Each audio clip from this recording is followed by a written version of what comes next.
নমস্কার। আজকে দেবগুরু বৃহস্পতি নিয়ে আলোচনা করব। দেবগুরু বৃহস্পতি এই মুহূর্তে বসে আছে মিথুন রাশিতে বক্রী অবস্থায়।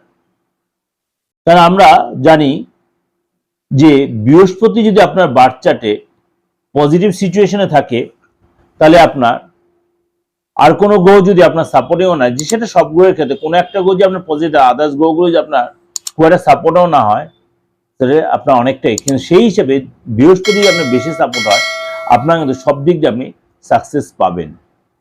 সেই দেবগুরু বৃহস্পতি এই মুহূর্তে আপনার বক্রী অবস্থা থাকলেও খুব শীঘ্রই মার্গী হবে। খুব শীঘ্রই মার্গী কবে হবে? 11 মার্চ।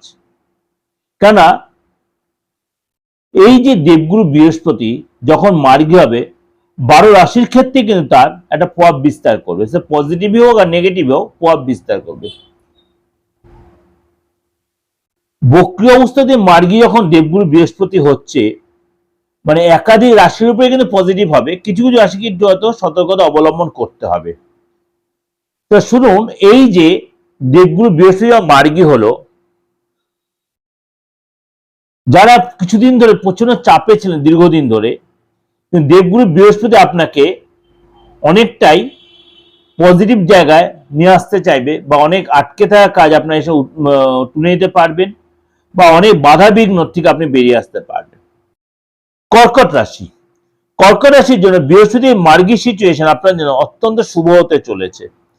আপনাকে এই সময় কিন্তু আর্থিক জায়গায় যথেষ্ট ডেভেলপ করবে। আপনি যদি কোনো টিচিং প্রফেশনে থেকে থাকেন, বা এই জন্য কোনো শিক্ষামূলক কোনো প্রফেশনে থাকেন, সেখানে আপনি সাকসেস পাবেন। যদিও আপনার এটা দ্বাদশ হাউসে, যদিও এটা দ্বাদশ হাউসে থাকলে আপনার মার্গী সিচুয়েশন আপনাকে কিন্তু ডেভেলপ দেবে। অর্থ রোজগারে একাধিক উৎস খুঁজে পাবেন। মাথা ঠান্ডা রাখবেন, ঘুরতে যাওয়ার প্ল্যান করে তীর্থ যাবেন, কোনো গুরু আশ্রমে যাবেন। আপনার ঠাকুর দেবতার প্রতি, আধ্যাত্মিক জগতের প্রতি আপনার ইন্টারেস্ট বাড়বে, এবং সেখানে সময় কাটাতে ইচ্ছা করবে। আপনি ইনভেস্ট করলে সেখানে সাকসেস পাবেন। এবং আপনি যদি এখানে শেয়ার, সারটা, লটারিতে আপনি যদি ইন্টারেস্টেড থাকেন, সেখানে আপনি ইনভলভ বা ইন্টারেস্টেড, কিন্তু অবশ্যই কারোর সাথে কনসাল্ট করে নেবেন। নিজের ইচ্ছা মতো না করলেই ভালো। এবং আপনার কিন্তু এই সময় ঘরে বাইরে একটা উন্নতির যোগাযোগ তৈরি হবে, ফ্যামিলির লোকের সুসম্পদ হবে, গুরুজনদের সুসম্পদ হবে, তাদের সাথে সাপোর্ট পাবেন। কোথায় ঘুরতে কোনো মাঙ্গলিক অনুষ্ঠানে যাবেন, খুশির পরিবেশ থাকবে।